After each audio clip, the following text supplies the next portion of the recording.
इस वीडियो में entrance fees से रिलेटेड एग्जाम में जितने भी एडजस्टमेंट हो सकते हैं वो मैं यहाँ पे कवर करने वाली हूँ।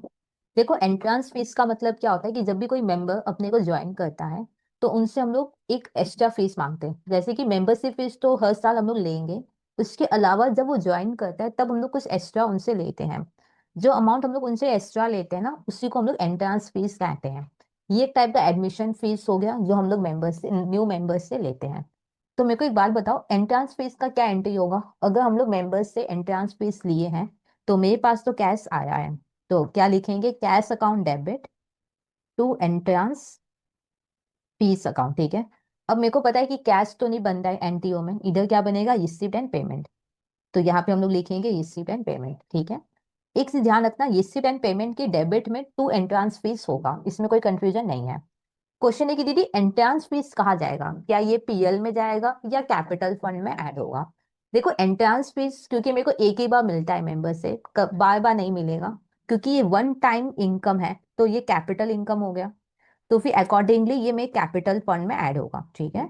कभी कभी ये भी बोलता है कि अगर क्वेश्चन साइलेंट है तो आप एंट्रेंस फीस को क्या मानोगे, क्योंकि एंट्रेंस फीस आपको एक ही बार मिलता है तो वो वन टाइम इनकम हो गया, तो ये कैपिटल फंड में ऐड होगा। अब क्या है कि कभी कभी बोलता है कि नहीं, आप इसको रेवेन्यू मानो। ठीक है, अगर रेवेन्यू बोलेगा तब हम लोग इनकम एंड एक्सपेंडिचर अकाउंट में दिखा देंगे। ठीक है।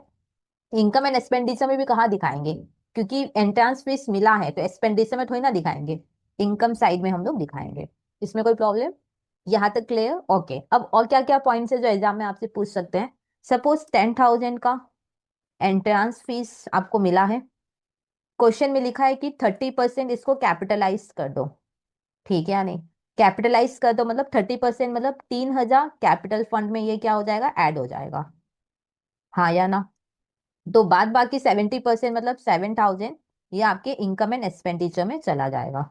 और क्योंकि एंट्रेंस फीस तो मिलता है तो डेफिनेटली ये इनकम साइड में जाएगा। ठीक है। इस वीडियो में एंट्रेंस फीस से रिलेटेड एग्जाम में जितने भी एडजस्टमेंट हो सकते हैं वो मैं यहाँ पे कवर करने वाली हूँ। देखो, एंट्रेंस फीस का मतलब क्या होता है कि जब भी कोई मेंबर अपने को ज्वाइन करता है तो उनसे हम लोग एक एक्स्ट्रा फीस मांगते हैं। जैसे कि मेंबरशिप फीस तो हर साल हम लोग लेंगे, उसके अलावा जब वो ज्वाइन करता है तब हम लोग कुछ एक्स्ट्रा उनसे लेते हैं। जो अमाउंट हम लोग उनसे एक्स्ट्रा लेते हैं ना, उसी को हम लोग एंट्रेंस फीस कहते हैं। ये एक टाइप का एडमिशन फीस हो गया जो हम लोग मेंबर्स से, न्यू मेंबर्स से लेते हैं।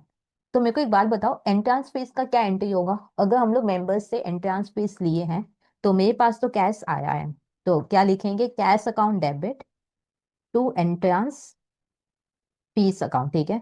अब मेरे को पता है कि कैश तो नहीं बन रहा है एनटीओ में, इधर क्या बनेगा? Receipt and payment. तो यहाँ पे हम लोग लिखेंगे रिसीप्ट एंड पेमेंट। ठीक है।